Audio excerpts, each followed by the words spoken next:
General Asim Malik साहब हैं वो कंटिन्यू करेंगे एज अ DGISI अपनी पोस्ट पे। सेनेटर मुश्ताक अहमद खान ने अपने एक वीडियो बयान में उन्होंने कहा कि मुज़ाहिमत की ये जो सिलसिला है ये अडयाला जेल से इसराइल की जेल तक ये जारी और सारी रहेगा। मुझे रातों को नींद नहीं आती, मैं बड़ा परेशान रहता हूँ और मैं अपना बदला ज़रूर लूँगा। नाज़रीन, ये वो आप एतराफ़े शिकस्त है जो नरेंद्र मोदी ने अवाम के सामने कर लिया कि भारत के वज़ीर दिफा, भारत का वज़ीर आज़म और भारत का वज़ीर ख़ारजा, इनके तीनों के दरमियान एक खुफिया मुलाकात हुई है। आसिम मुनीर साहब ने यह कहा, उन्होंने कहा जी कि मैं मोदी को वेलकम करूंगा, वो आए और अब हम पे हमला करें, उनको पहले से तगड़ा जवाब दिया जाएगा। नाज़रीन, सेनेटर मुश्ताक अहमद खान को रिहा कर दिया गया। उन्हें उर्दन और फ़लस्तीन की जो सरहद है वहाँ पे उनको छोड़ा गया और वो अम्मान में जो पाकिस्तान की एम्बेसी के मुख्तलिफ लोग हैं उनके हमरा वो इस वक्त मौजूद हैं। और सेनेटर मुश्ताक अहमद खान की जो ज़ौजाए मोहतरमा हैं उन्होंने भी आज इस्लामाबाद में मीडिया से गुफ्तगू की और उन्होंने इसका क्रेडिट हुकूमत को बिल्कुल भी नहीं दिया। सेनेटर मुश्ताक अहमद खान ने अपने एक वीडियो बयान में उन्होंने कहा कि मुज़ाहिमत की ये जो सिलसिला है ये अडयाला जेल से इसराइल की जेल तक ये जारी और सारी रहेगा। उन्होंने अडयाला जेल का नाम इसलिए लिया, आपको याद होगा कि सेनेटर मुश्ताक अहमद खान जब एहतजाज कर रहे थे इस्लामाबाद में, तो इस्लामाबाद में जो हमारी मौजूदा हुकूमत है, ना सिर्फ इन्होंने उनको ज़लीलो ख्वार किया वहाँ पे, और हमने उनकी कुछ वीडियोस भी देखी किस तरह धक्के मार के उनको गाड़ी में बिठाया गया, गिरफ्तार किया गया, फिर उनको अडयाला जेल में रखा गया और फिर उसके बाद उनको रिहा किया गया।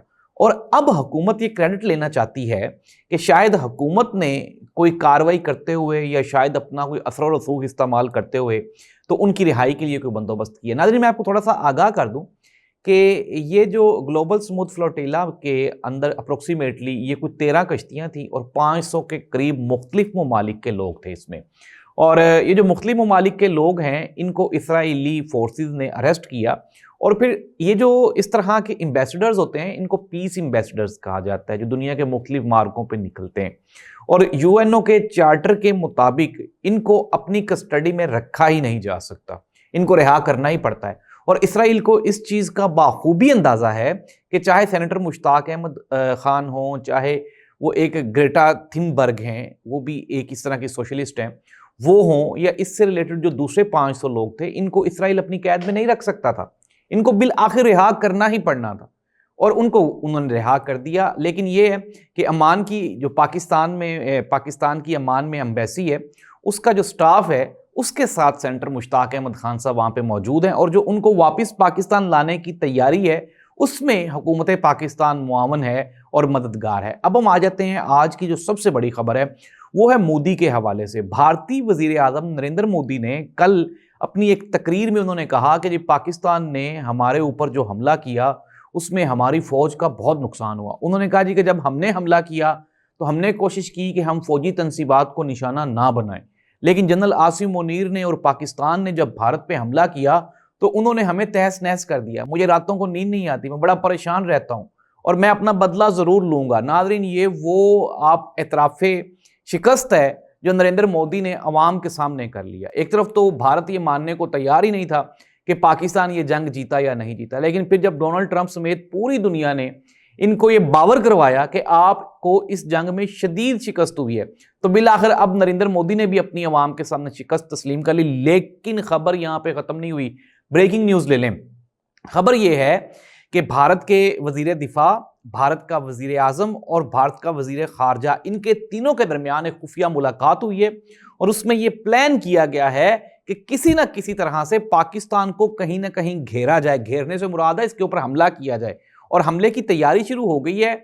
और अगर हम आज field marshal general Syed Asim Munir साहब का जो मैसेज है उसके ऊपर गौर करें तो हम ये बाखूबी बासानी अंदाज़ा लगा सकते हैं कि सिचुएशन जो है वो इंतहाई क्रिटिकल हो चुकी है।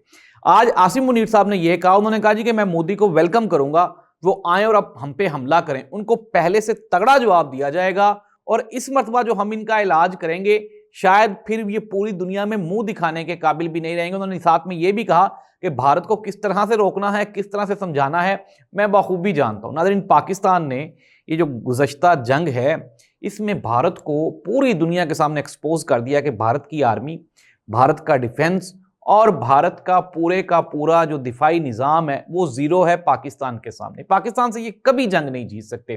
اب یہ تو کنفرم ہوگی.